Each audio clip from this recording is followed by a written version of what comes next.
Baik, di sini saya akan membahas tentang penataan daerah untuk mewujudkan efisiensi dan efektivitas pemerintah.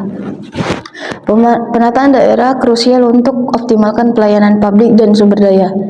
Presentasi ini akan membahas tentang regulasi, konsep, hingga praktik inovatif dalam penataan wilayah di Indonesia. Mengapa penataan daerah itu penting?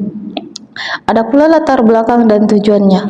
Yang pertama, meningkatkan efisiensi pelayanan untuk mempermudah pengelolaan pemerintahan dan layanan publik. Kedua, pengembangan daerah merata untuk mendorong pemerataan pembangunan dan kesejahteraan. Ketiga, meningkatkan partisipasi masyarakat untuk memberikan ruang bagi warga dalam pengambilan keputusan.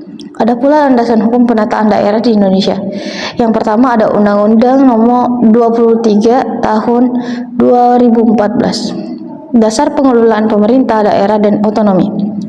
Peraturan pemerintah mengatur mekanisme pembentukan dan pembinaan daerah. Ketiga ada peraturan daerah, regulasi spesifik sesuai kebutuhan daerah masing-masing. Kriteria dan mekanisme pembentukan daerah otonom baru. Pertama, kriteria administratif, jumlah penduduk, luas wilayah dan potensi daerah. Proses legislasi, kajian teknis, persetujuan legislatif dan evaluasi kementerian. 3. Partisipasi publik, konsultasi dan sosialisasi dengan masyarakat berdampak. Pemekaran wilayah. Ada pula studi kasus dan dampaknya. Studi kasusnya seperti di Papua, pembentukan provinsi baru untuk merespon kebutuhan lokal. Ada pula dampak positifnya. Pertama, peningkatan akses layanan publik. Kedua, peningkatan investasi dan pembangunan infrastruktur. Ada pula dampak negatifnya. Pertama, biaya administrasi bertambah. Kedua, potensi konflik sosial dan politik.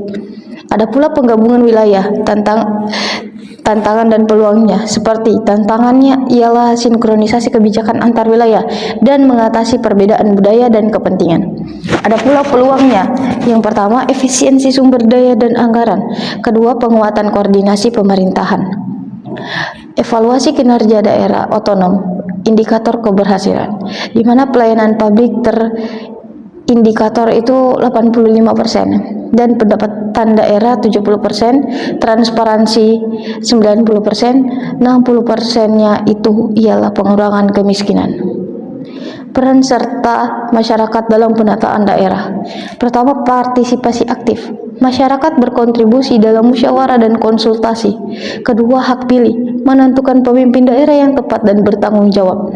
Ketiga, kolaborasi dengan pemerintah, kerjasama dalam pelaksanaan program pembangunan, inovasi dalam penataan daerah, e-government dan smart city. E-government, digitalisasi layanan untuk efisiensi dan transparansi. Aplikasi partisipasi memudahkan warga berinteraksi dan melaporkan isu. Smart city, penggunaan teknologi untuk kelola kota lebih cerdas. Big data, analisis data untuk perencanaan dan pengambilan kebijakan. Kesimpulannya ialah konsolidasi regulasi, perkuat landasan hukum untuk stabilitas pengelolaan, pemberdayaan masyarakat, libatkan warga dalam setiap tahap perencanaan, adopsi teknologi, manfaat e-government untuk transparansi dan efisiensi, evaluasi berkala, monitor dan adaptasi kebijakan berdasarkan kinerja nyata.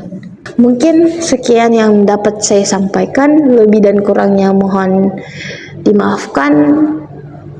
Wabillahi taufiq wal hidayah. Wassalamualaikum warahmatullahi wabarakatuh.